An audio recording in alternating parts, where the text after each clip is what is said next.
are listening to Lighthearted, the official podcast of the United States Lighthouse Society. My name is Jeremy D'Entremont.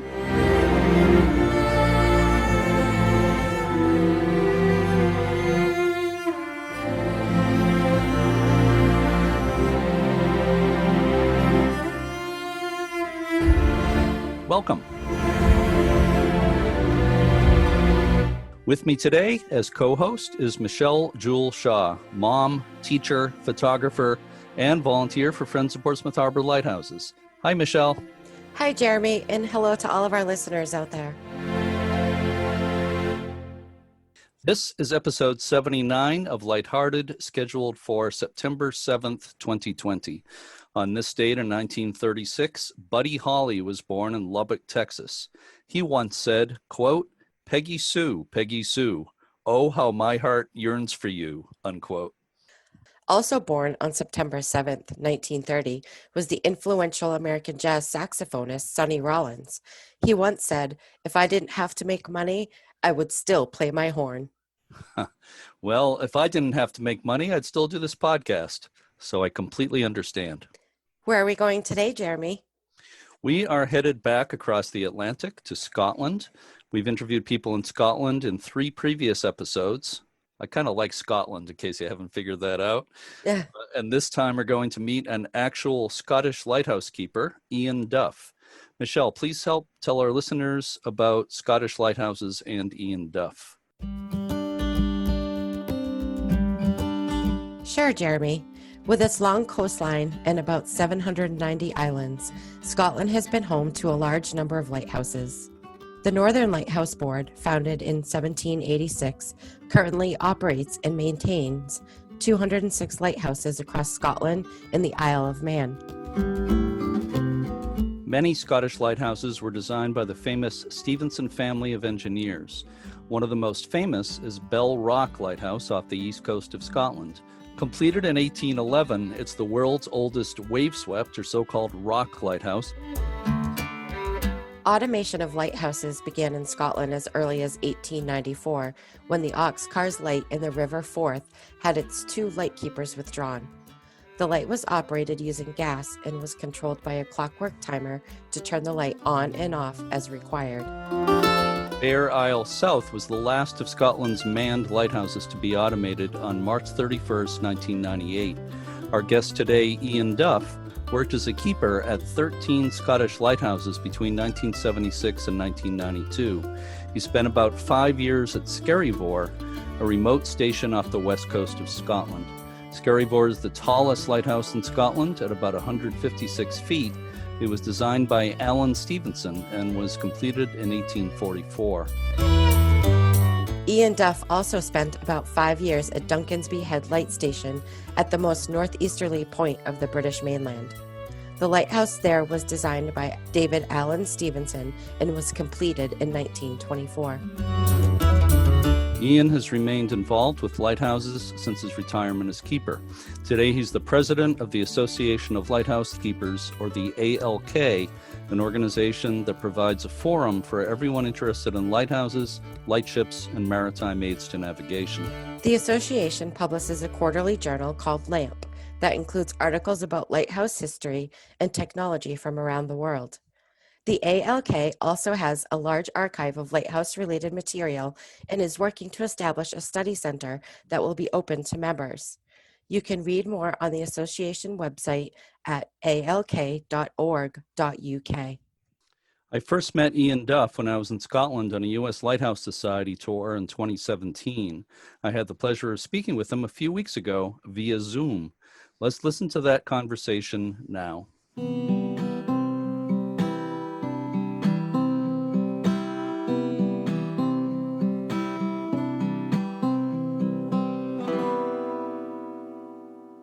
I am speaking with Ian Duff, a former Scottish lighthouse keeper. And first of all, let me thank you. Thanks so much for joining me today, Ian. I really appreciate it.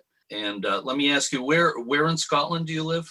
I live in the town of Oban, which is in Argyllshire on the west coast of Scotland. I ended up staying in Oban once I'd left the Lighthouse service because I'd been based in Oban while I was at Skerryvore and Plada Lighthouse. Then when I left the service, or was made redundant from the service, I decided to settle in Oban.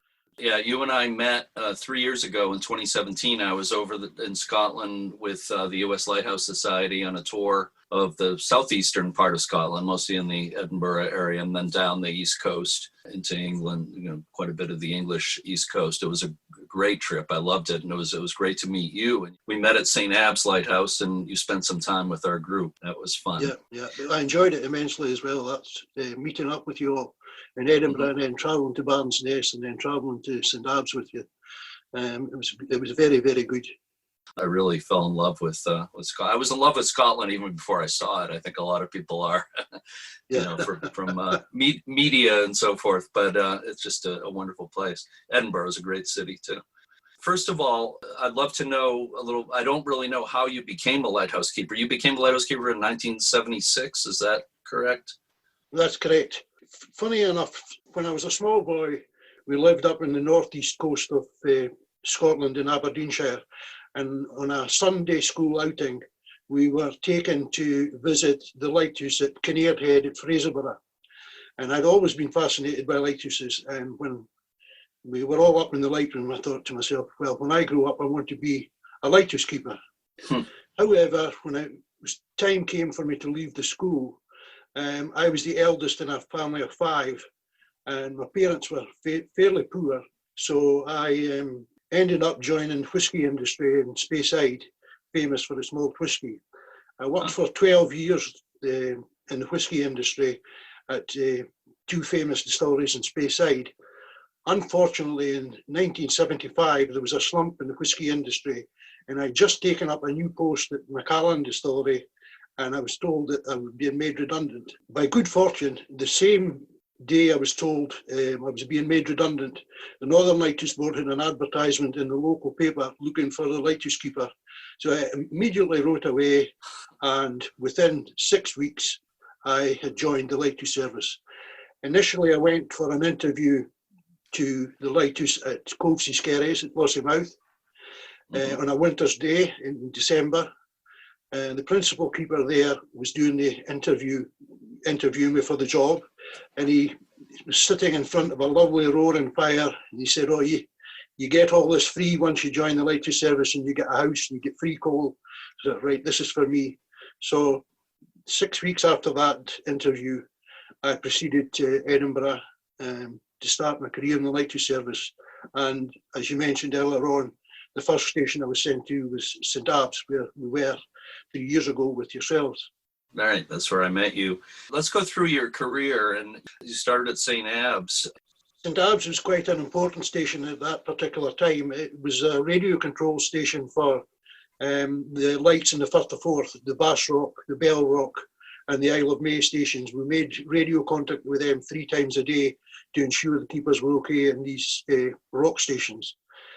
Also monitored the lighthouse on the island of Fidra, just outside Edinburgh. It had been made automatic a few years previously. The monitor for it was at St. Abb's. It was also a full-blown weather station, which meant we sent weather reports away every 3 hours to the Met Office. So I was there for 6 weeks. The first 6 weeks was intense learning because I didn't know anything about clouds or wind or sea state or anything like that. So I picked up a lot in the first 6 weeks I was there, and the comrades that were there with me were very, very helpful. After that, after 6 weeks there, I went to Lighthouse at Causewell Point on the southwest coast of Scotland. And after a couple of weeks there, I ended up going to Plada Lighthouse, which I'll talk about later on. Well, maybe we talk about Plada now, if that's okay. First of all, don't forget you're talking to mostly an American audience for this podcast, although some people over in the UK listen to it as well. But for those of us who are not that conversant in Scottish geography, if you could, as we talk about these stations, just say a little bit about where it is. So where is Plada, and what type of light station is that? Plada is basically a very small island off the south coast of the larger island of the Arran in the Firth of Clyde. Plada Lighthouse was the fifth lighthouse that was built in Scotland in 1790. So it was a fairly old lighthouse. It was distinctive in it. It had two towers as well, because originally when it was built, they didn't have the revolving lights. So they built two towers at Plada to distinguish it from the lighthouse on the Mull Kintyre. I did, I think, 10 days at Plada that particular period I was at, but later on in my career, I spent 5 years at Plada altogether. Once I'd done duty at Duncansby Head, they transferred me to Plada, and I did 5 years there, right up until it was automated. So tell us about your experience at Plada. That's was that the longest altogether with the 5 years? Is that the longest you spent at any lighthouse?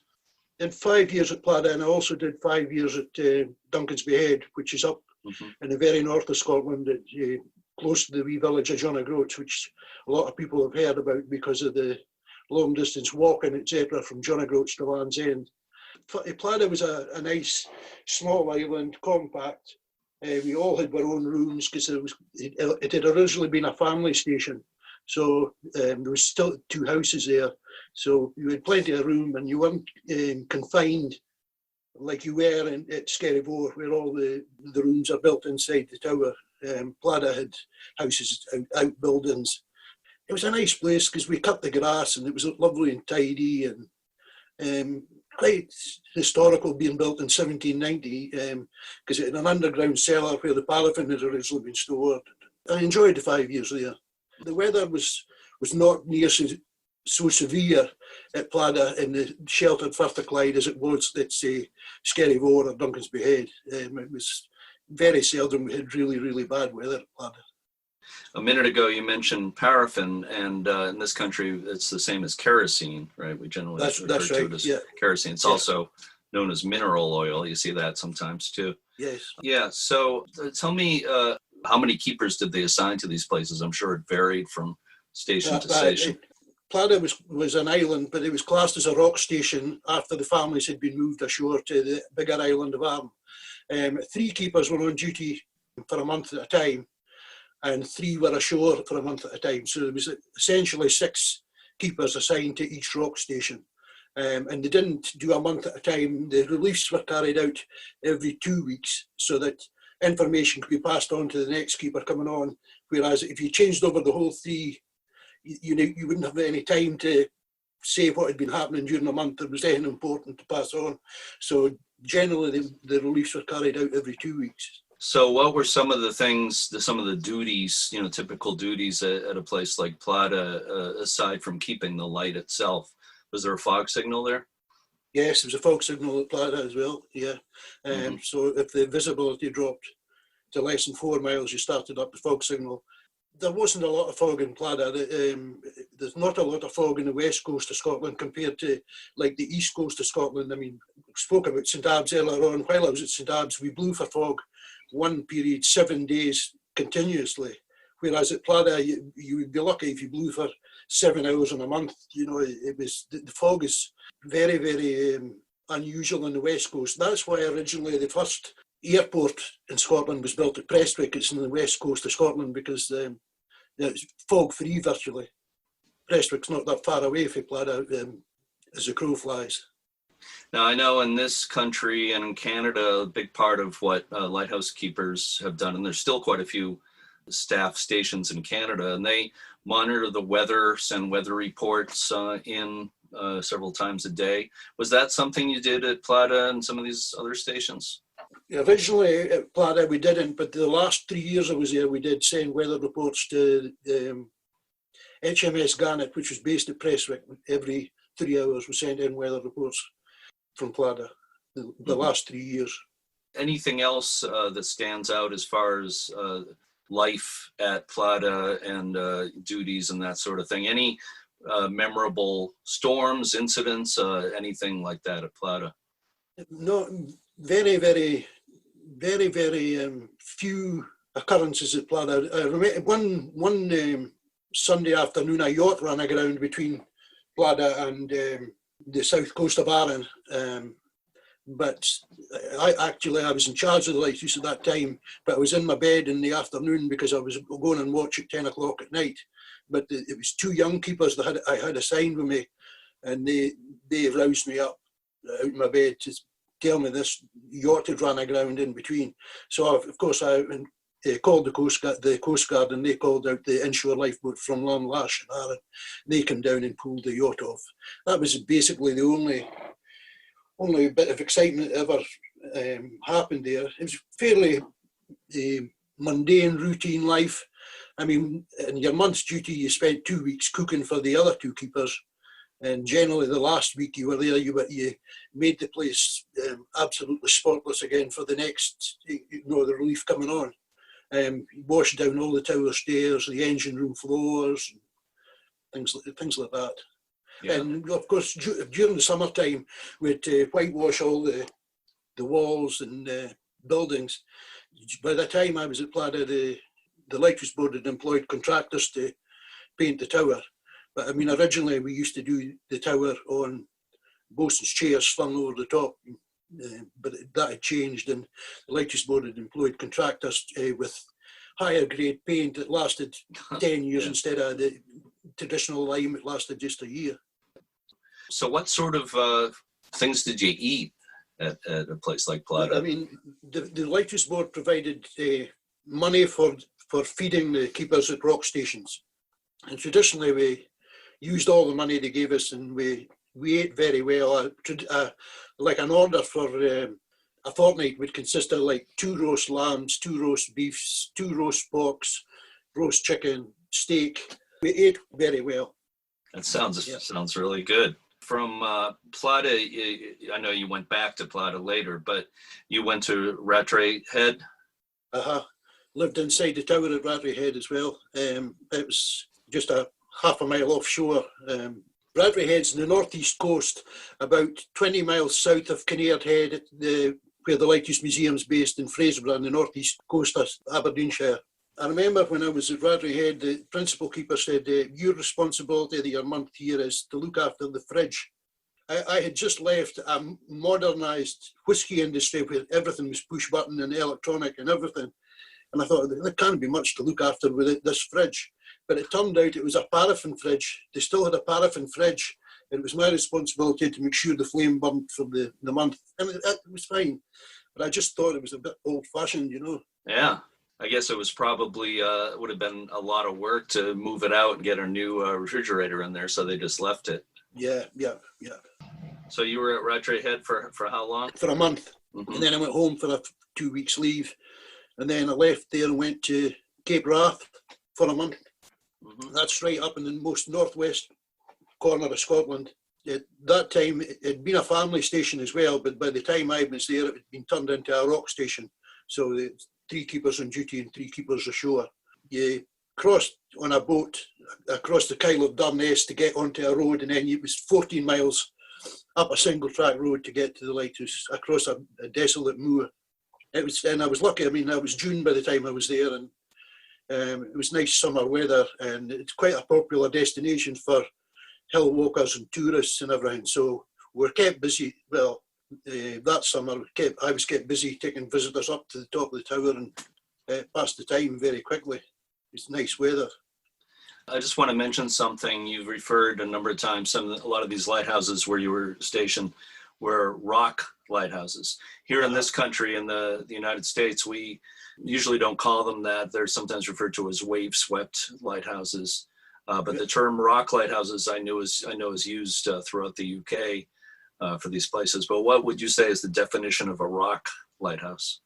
Well, a rock lighthouse it was called that because it was manned only by men only, whereas the shore stations, as we called them, your family lived at the shore station, like at Duncansby Head. My wife lived 10 yards from the tower in a cottage next to the tower. But at Cape Wrath, there was only the 3 keepers on duty. Plada, just the 3 keepers on duty. Your wives were ashore, and when I was at Plada, my wife was ashore 100 miles away in Oban, We called them all rock stations, but the wave-washed ones they were originally called pillar rocks, like Skerryvore, the Bell Rock. To a lesser extent, Rattray Head, Jahartach, the Chicken Rock, and they were all standard. They were classed as grade 1 rocks at that time, and all the rest were classed as grade 2 rocks. Later, they all became just rock stations. You got an extra, I think it was threepence a day if you were at Skerryvore compared to, say, you were at Plada. I think it was when I started, it was 3 and 9pence a day in old money at Skerryvore, where you only got 3 and 6pence at Plada. You're given an extra threepence because it was considered a more dangerous station, Skerryvore or the Bell Rock or Charterk, etc. It was similar under the old lighthouse service in this country. The keepers at the more isolated island rock stations were paid more. You've anything more you'd like to say about your time at Cape Wrath? It was a nice place, Cape Wrath. It's plenty of room to walk about. It was a full weather station as well. It was even a bigger weather station than St Abbs. We had a sun register at Cape Wrath as well to register the amount of sunshine we had.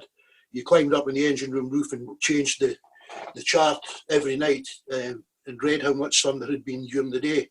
Passed that over.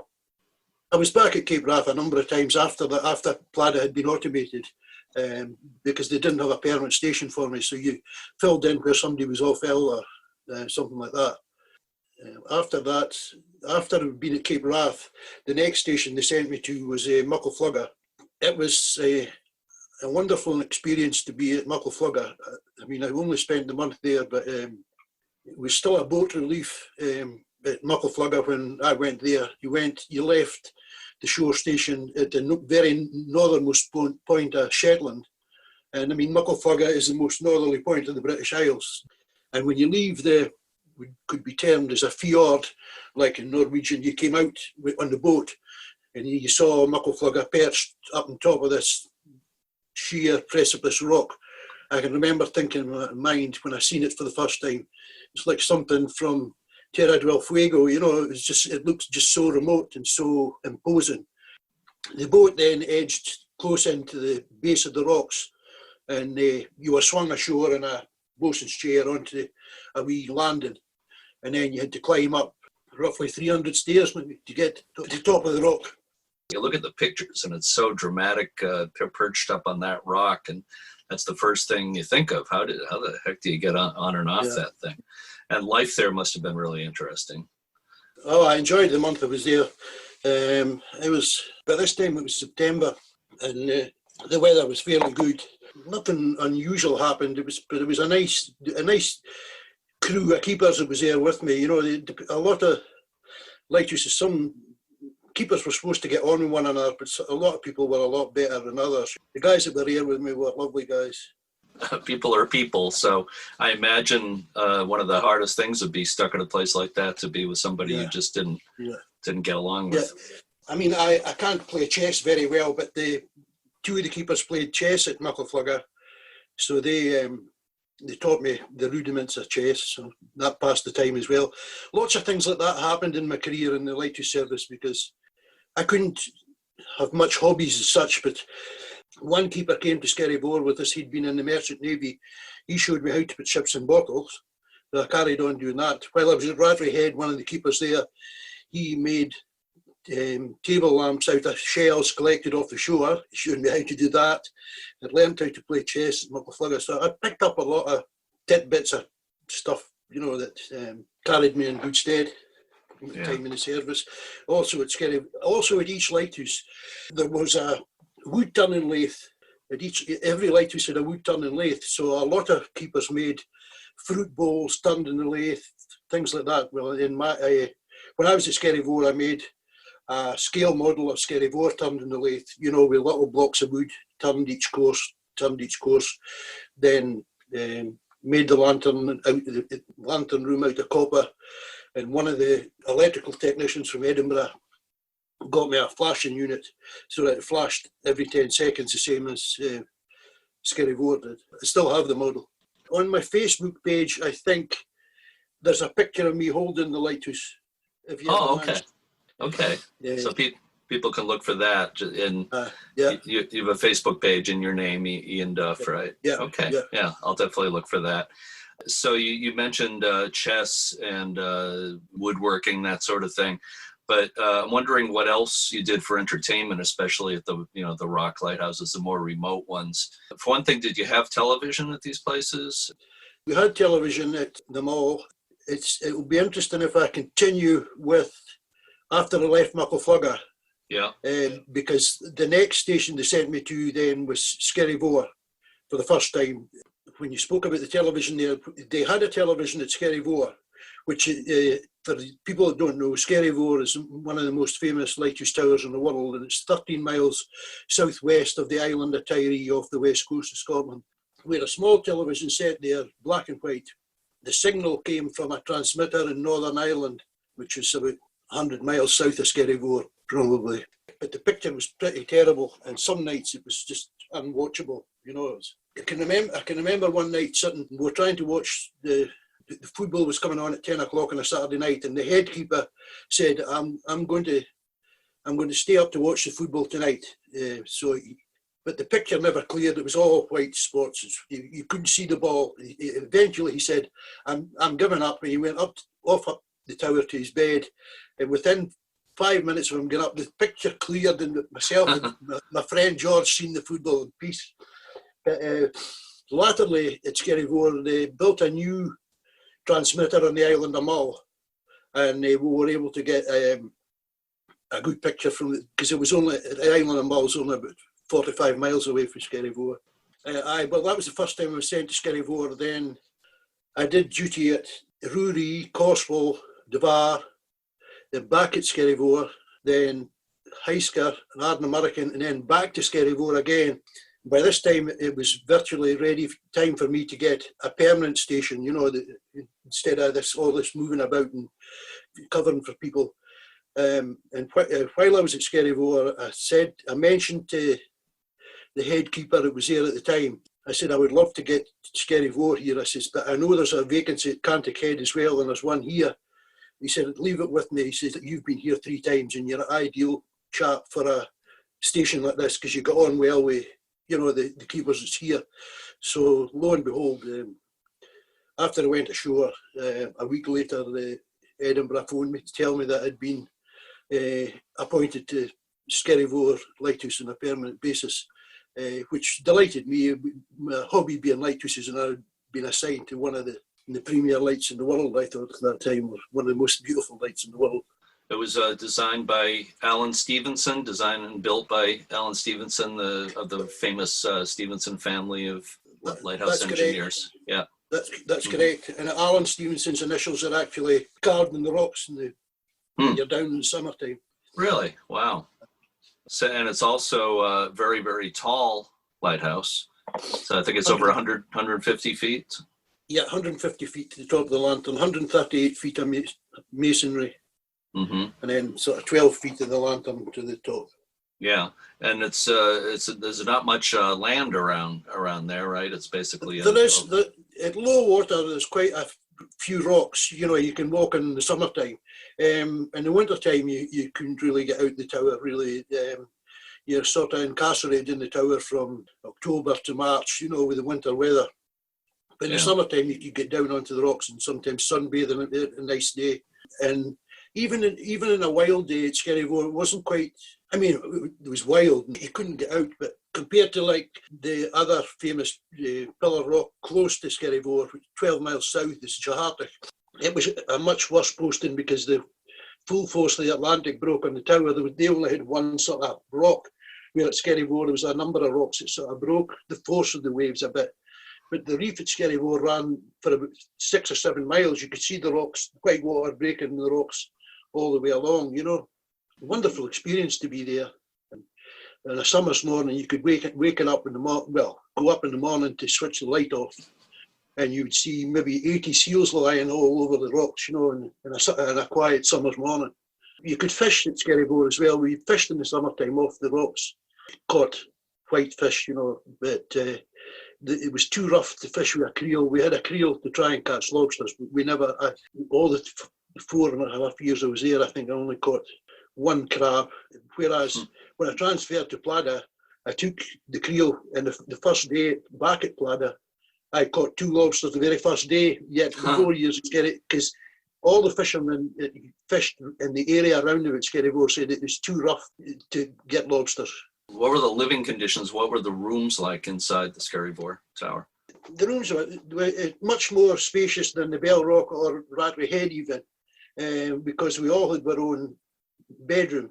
The bunks were built in the bedrooms, not like the English lights. You may have seen pictures of the Needles or the Bishop Rock and that, where the bunks were built around the curves of the tower. Well, the Stevensons had a more ingenious method than that. Instead of building the bunks around the tower, they built a straight wall across the middle of the tower, and they built your bunk straight in the middle. They built the wardrobes around the wall for your clothes, but they built the bunks straight across the middle. They bisected the tower, and a bunk was on each side, in the room. Whereas the English, they built the beds round the tower. I thought that was a brilliant way of doing it that the Stevensons had. I mean, and the living accommodation was okay, but it got very, very damp in the bedrooms in the winter time because there had been a disastrous fire at Skerryvore in 1954. The tower had been severely damaged with exploding fog signals, and it cracked some of the granite blocks. So it was inclined to leak. Before it was remanned in 1959, they had used a liquid cement called gunite that was supposed to fill in all the cracks, but it didn't really succeed. The damp still penetrated through some cracks. And I can remember myself and my pal George Miller, we had bedrooms on each side, and if it was really, really wet weather, we had little pipes at the side of our bed to run the water into a pail because it was used to come in through the cracks. But during my time there, we had, I've spoken about it briefly, I was going ashore one day and the helicopter landed at 9:30 in the morning to take me ashore. And a giant sea washed right over the top of the helicopter, broke the rotor blades, injured the keeper that was coming on to let me go ashore. So obviously the chopper was badly damaged. So the rest of that day, myself and the pilot stripped the chopper, took everything that had the valuable radio equipment and rotor blades and everything out of the chopper, still stored them inside the base of the tower. The other chap that was on duty with me, Gordon MacDonald, he was an ex-merchant seaman, and the pilot said to him, if he could splice two pieces of rope together to facilitate a sea king coming from Prestwick to try and airlift the relief chopper off the helipad, that would be great. So Gordon sat in the tower and spliced the ropes, and then at 5:30 in the afternoon, a sea king came from Prestwick and successfully airlifted the damaged helicopter from Skerryvore and landed it in the airfield at Tiree, 13 miles away. Then came back and winched the pilot and the injured keeper up off the rock. Obviously, the Sea King couldn't have landed at Skerryvore. It's too big, you see. It would have hit the tower. The pad's built close to the base of the tower, so it had to winch them back up. It was interestingly the first thing they did when they came to airlift the damaged helicopter, they winched a photographer down first to take photographs of the rescue attempt. I got a photograph sent back from them, which I used, and I lent it to somebody last year, and I've not got it back yet due to the coronavirus. Yeah. So myself and Gordon got letters of commendation for the work we did in salvaging the helicopter. Mm-hmm. We heard it at night it was about 10 o'clock at night before we got back into the tower, and the head keeper, who'd been up in the warm radio room all day, said, "Oh, it'd been a tremendous day." And we said, "Well, he'd been in the warm radio room, and Gordon and me had been out in a raging gale doing the base of the tower." So I said to him, "We're entitled to there was brandy kept if somebody got soaking wet in the medicine chest." So I said, "You better give Gordon and me a shot of brandy." And so he gave us a glass of brandy each, but he went off to his bed after being in the warm radio room all day. So we were sitting in the living room, and we had the radio on. It came on the Scottish News that night that a helicopter had been extensively damaged at Skerryvore this morning. So we listened to that. We'd been part of it. That was really the only amazing thing that happened when I was at Skerryvore. Well, lots of other various things happened, but nothing exciting as such. You know, the principal keeper fell down the stairs twice. He shattered his heels. He had to be rescued. But I loved my time at Skerryvore. I really loved it. And then, of course, once I had no station, when Pladda was automated, I went back again did another 3 spells of duty at Skerryvore. And also, while they were automating Skerryvore, the Lighthouse Board asked me to be available in Oban for a whole year while they were automating, in case one of the keepers took ill, that I could go out there, because I knew where all the ropes went, you know, because there was a lot of boat work taking place while they were automating it. Fortunately, I sat in Oban for a whole year and I was never needed to go out for full pay. Yeah. So one thing I was just wondering about, some of these places are quite isolated, but did people, small boaters, that kind of thing, did they ever just show up and say they wanted a tour of the lighthouse? Nobody ever visited Skerryvore while I was there. Well, there was one French fishing boat pulled into the grate and came up. It must have been in a 10 o'clock shift at night. I was in my bed in the afternoon. They came in and spoke to Gordon and then left again. But that was the only ones. It was too dangerous. If you don't know how to get into the landing to Skerryvore, it's very, very dangerous to attempt to landing even. I mean, I went back there. I went back twice in recent years. Luckily enough, about 8 years ago, we were lucky to land in a calm day. And then I went again 2 years ago with a friend of mine, but it was too dangerous to even attempt to get near the grating. Yeah. What kind of a boat did you have there? We didn't have a boat. No boat at all, just... No. Yeah. We were relieved by helicopter by the time I was at Skerryvore. The helicopter that had been built. I mean, you left your house in Oban in the morning at 9 o'clock, down to the Lighthouse depot, jumped on the helicopter, and half an hour later you were in Skerryvore, 60 miles out, you know. Yeah. Earlier on, when they just went back and forth by boat, it must have been, I imagine there was probably some keepers that died over the years. You know? Well, the boat reliefs were carried out at the end of a grate, and it stuck right out in the middle of the sea with a derrick arm and a boatswain's chair for swinging it out. We still use that when I was there, not to affect the reliefs, but we used it when the ship came out to obviously land 1,000 gallons of fresh drinking water for us and 2,500 gallons of diesel in it. The ship's master would send some of the crew ashore, to set up pumps to pump it out of the small boats into the tanks that were built at the base of the tower. So there were a few other lighthouses where you worked that we haven't mentioned yet. Which ones did you spend much time at? I've got the list here, but after your first stint at at Skerryvore, what came next? They said, you've done 4 years at Skerryvore now, where would you like to, any preference of where you'd like to go? And I said, well, I would like a lighthouse in the East Coast. I was hopefully thinking of Girdleness, which is more or less in the city of Aberdeen, you know. However, when they phoned up, they told they're going to Duncansby Head. And I said, well, I asked for a station on the East Coast. He said, well, it is on the East Coast. It's the very northeast corner of Scotland. We went up to Duncansby Head. It was right up on the top of a cliff 2 miles from the village of John O'Groats. Had a foghorn, quite a lot of fog there. Very, very, very strong winds.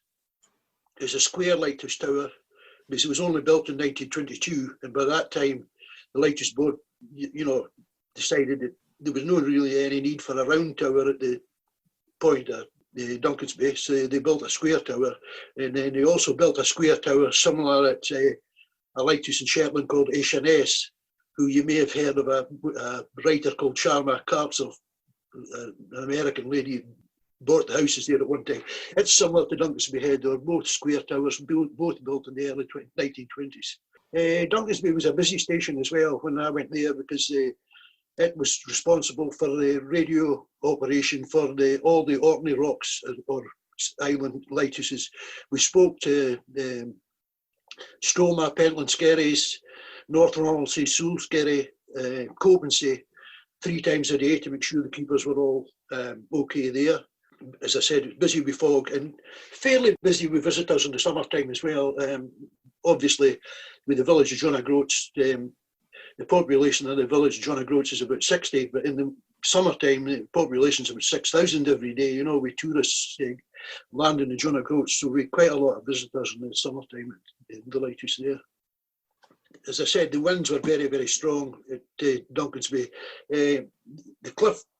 The lighthouse is about 200 feet above the sea, because the cliffs are about 200 feet high. And it is a treacherous bit of water, the Pentland Firth, but you didn't see the height of the waves because you were so high up. But the wind was incredibly strong. I mean, in October each year at Duncan's Bay, we put wire screens in the windows. It was faced to sea, because the wind used to break off chunks of rock and shatter the windows of the dwelling houses, and they stayed on until April. So, and my son was a small boy when we were there, and I mean, the wind was so strong in the morning. A taxi came to take him to school. The lighthouse board paid for the taxi, and but you had to hold him down to get him into the taxi. The wind was so fearsome. Wow. The time I was there, that was probably one of the times I got the biggest fright. And Christmas Eve, one of the years we were there, we had garages for our cars there, but the wind was so strong and the garages were so feeble that I was worried that my garage door wouldn't shut right, and it was been wedged with wedges, but the wind was threatening to go into the garage and lift. The roof was already roped down with wire stanchions into the ground, but I thought it's going to lift the whole lot of the garages. So I said to my wife, will you come out and help me wedge this door? And so we went out of the house, along to the garage. We tried to wedge the door, but the wind was too strong. So we were going back to a house, which was about 20 yards from the garages. And the wind just picked the two of us up off the ground. This was about 10 o'clock at night, and threw us against the engine room wall. And we just both landed on the sort of pavement around the wall. And I can remember I got such a fright, and so did she, but we both burst out laughing that we'd actually been lifted right off the ground, you know. Wow. So the same night, my TV aerial blew off the roof of the house as well. What said? Unbelievable. I'm sorry, so I didn't quite catch that. What went off the roof of the house? Oh, the TV. TV aerial for the TV. Okay. All right, antenna as we call them. Yeah, antenna. Everybody used to have those on their roofs. I think younger people have no idea what we're talking about, because it's all cable TV now. But it used to be antennas or aerials on roofs to get TV reception. Yeah. So you spent 5 years at Duncan's Bay Head. Is there anything else you'd like to mention? Anything that really stands out? No, that was it. I mean, Duncan's Bay was an important station as such. Well, it showed the sort of what people are missing now, that there's no lighthouse keepers there. Every Sunday night, if you were on duty for 6 to 10 at Duncan's Bay Head, you would receive numerous phone calls from fishing boat skippers leaving the ports of Peterhead and Aberdeen, asking about the conditions at the entrance to the Pentland Firth. You know, so once the keepers were withdrawn, that's no longer there, you know, for the fishermen to find out the weather conditions in the Pentland Firth. There had been a serious fishing disaster just south of Duncan's Bay Head, about half a mile south of Duncan's Bay Head in 1959, where the crew of a fishing boat, 13 of a crew of a fishing boat had been lost on the rocks. There was a memorial service for them held this year, well, December last year, just before the coronavirus outbreak, and I went up to represent the Lighthouse Board at the memorial meeting. And since then, the people of John O'Groats, the foghorn was taken away from Duncan's Bay Head after the station was automated, but one of the villagers rescued the actual horn itself, and it's now in position at the village of John O'Groats next to a memorial to the fishermen that were lost in the 1959 disaster. So after my 5 years there, that was when I went back to Pladdow that we spoke about earlier on. And then after the 5 years at Pladdow, we had no station, obviously. That's when they asked me to be in standby for Skerryvore. And then during that period, I did duty at Cape Wrath again, Heiska, Rinsavile, Cafferman. The Cafferman was a modern lighthouse. It was built in 1968 off the south coast of the Isle of Man. The commissioners are Northern Lights, so the Northern Lighthouse Board are responsible for the lights in the Isle of Man. So I did, I think, two spells of duty at the Cap of Man. It was a modern station, as it was built in 1968 with luxurious accommodation for the keepers inside, and a nice big island to walk about, and plenty of historical stuff there. There's the two original lighthouses, plus the new lighthouse, plus the Chicken Rock, which is a mile offshore, just sitting in the Irish Sea as well. Also, during that period, I went to Fair Isle, the two lighthouses in Fair Isle. The Fair Isle North lighthouse had been automated. Fair Isle is a small island, for them that don't know it. It lies between the Orkney Islands and the Shetland Islands. It's the two lighthouses, Fair Isle North and Fair Isle South. The lighthouse at Fair Isle South is still manned, but the light at the north had been automated. But when I went there, I was in charge for the month I was there, because I was a senior keeper. We looked after the south light, and then we drove up every couple of days to the north light to make sure it was functioning okay, because it hadn't been long automated. So I spent an interesting month in Fair Isle. It had luxurious accommodation. It had been upgraded as well over the years. It was akin to the Cap of Man. That was virtually my career, I think. Your lighthouse keeping career ended in 1992? That's right, yeah. It was probable that they could have found me another station, but my wife and me wanted to settle in Oban, whereas if they'd found me another station, I might have ended up in the Butter Lewis lighthouse was still manned at that time. We didn't really want to move all our stuff away up to Lewis and then have to try and come back and find a house in Oban. So we decided I would finish a wee bit earlier, because the personnel, when I volunteered to leave early, the personnel officer said, you were the last person we were expecting to leave early with your interest and knowledge of all the Scottish lighthouses. And all lighthouses in my hobby, and I'd communicated with keepers from Australia and New Zealand, Chris Mills, and people like that, Irish lighthouse keepers. But I mean, my interest in lighthouses hadn't gone away. I mean, I had joined the Association of Lighthouse Keepers. That was formed by serving lighthouse keepers when we knew that the lighthouses were going to be automated. A charitable organisation. It's anybody can join. It was originally formed by serving keepers, mostly English keepers, but I was one of the original ones. I'm now lucky enough to be the president of the Association of Lighthouse Keepers, because they still want, there's very, very few lighthouse keepers left in it, because a lot of them have passed away, but it's open to any lighthouse enthusiasts. So 2 or 3 years ago, they asked the president was stepping down because he suffered from ill health. And I had been the Scottish representative for a number of years. So they asked me, would I become the president as well? So I'm very honoured to be the president. And the Association of Lighthouse Keepers puts out a magazine, right? Lamp, yeah. Lamp, yeah. Yeah. Nice magazine. 4 times a year we get Lamp. You mentioned Chris Mills a few minutes ago, and I just want to mention that Chris Mills is a mutual friend of ours who's from Nova Scotia, former lighthouse keeper, author, radio personality, and so forth, and just a great guy. So you've known Chris I've known Chris for about 20 years. You've known him a lot longer than that. So what did you do after 92 when you ended your lighthouse career? I entered into a taxi business in Oban with another partner, and we ran that for a number of years. I did taxi driving, and I employed some people to work for me as well, and the Lighthouse Board gave us there was still a lot of keepers, so they gave us work as well. I mean, we used to pick up keepers at Fort William and take them down to Oban, pick up keepers in Oban, take them to Glasgow Airport. So that's what I did. And then one day my wife came home from the hospital, and she said, they're looking for a switchboard operator at the hospital. That's similar to what you used to do at Dunkelsby Head. I said, no. And I said, well, similar, because we switched the phones through at Dunkelsby to the rock stations. So I took up a post at the Lornan Islands Hospital as a switchboard operator, operating the switchboard at the hospital. I spend a lot of time, of course, going away on ALK trips and stuff, stuff like that as well. So, and I do lots of lighthouse talks to, like local cancer groups, charity groups, school children.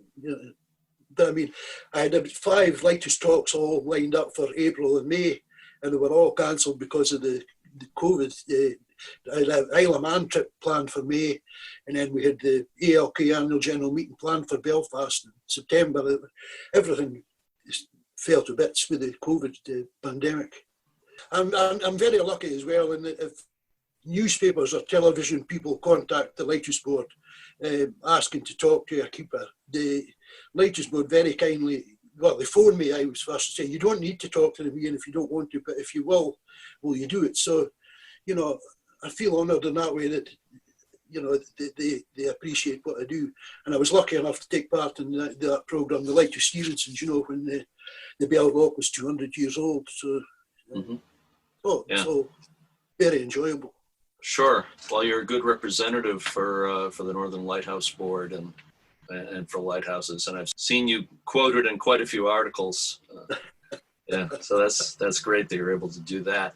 So I want to wrap things up here soon, but let me just ask you. You mentioned one station that's still staffed. Was it Fair Isle?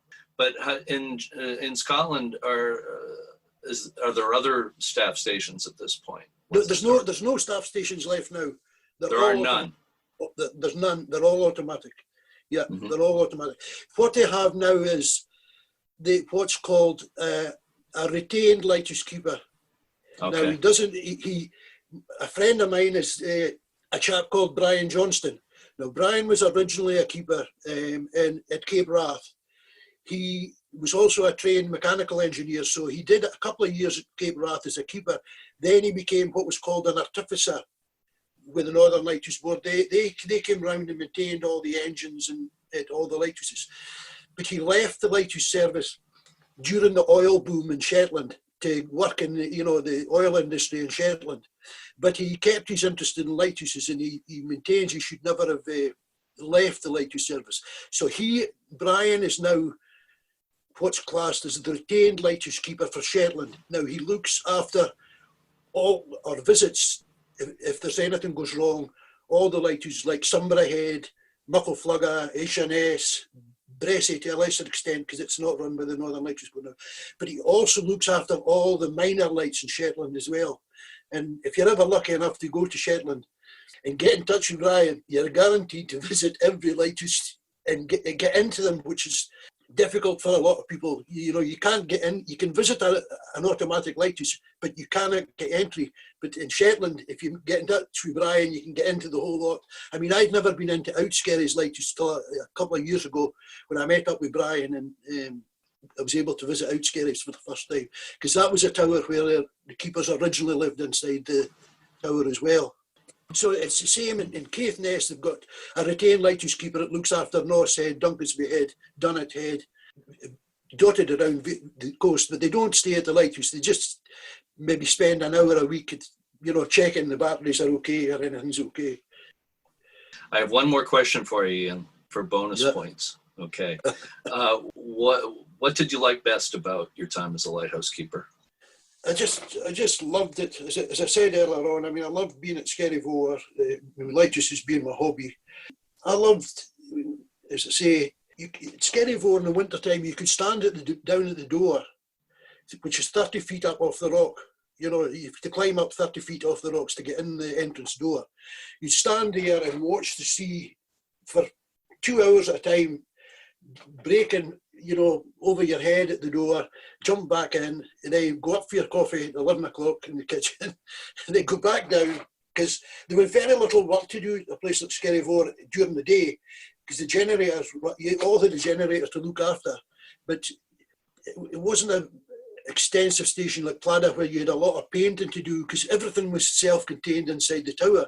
So you could spend hours watching the sea, and then, as I said, in a summer's morning, you up switching the light off, and you could look down and see all the seals lying there.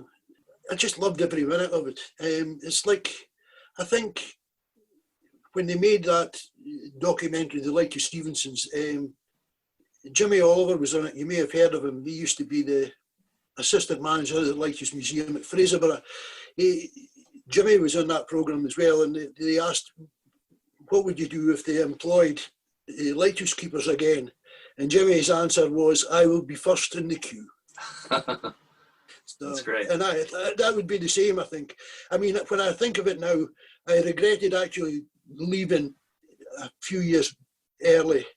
But, you know, family life had to come first at that particular period. So, but I mean, ever since then, I mean, I've enjoyed every minute. I mean, if we go away on ALK trips at night, if we're having a social thing, a lot of people that know me will say, right here, tell us a few stories of your time in the service, you know, and we'll have a great laugh at night. Well, I have a feeling there's a lot more stories, so I hope maybe we can do this again sometime. But thanks very much. Take care, Ian. Thank you. Yeah, right. Thanks. Bye.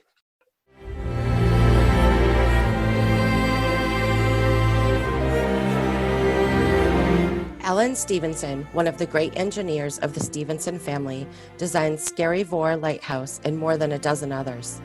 He was also the uncle of author Robert Louis Stevenson. He had strong literary interests and was fluent in Italian, Spanish, French, Greek, and Latin. He wrote many articles on lighthouses and other subjects for the Encyclopedia Britannica. He was stricken with paralysis in 1852 at the age of 45. When Alan Stevenson died in 1886, the Northern Lighthouse Board expressed their deep and abiding regrets for the loss of a man whose services had been to them invaluable and whose works combined profound science and practical skill. Scotland has a very rich lighthouse history, and Ian Duff is an important part of that history. You can read about the Northern Lighthouse Board and many Scottish lighthouses at nlb.org.uk. And again, the website for the Association of Lighthouse Keepers is alk.org.uk.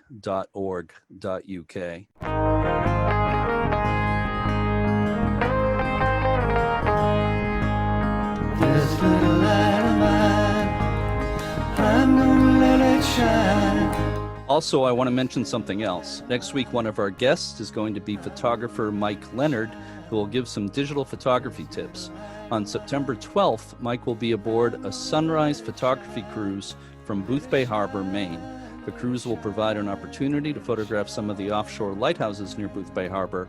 To find out more about that and Mike Leonard's other events, go to phototourismbymike.com. Thank you to all the members, staff, and volunteers of the U.S. Lighthouse Society in Hansville, Washington, and around the world. Check out uslhs.org to read about all the things the Society offers. As always, thanks for listening and keep a good light. I'm gonna let it shine all in my house. I'm gonna let it shine all in my house. I'm gonna let it shine, let it shine, let it shine.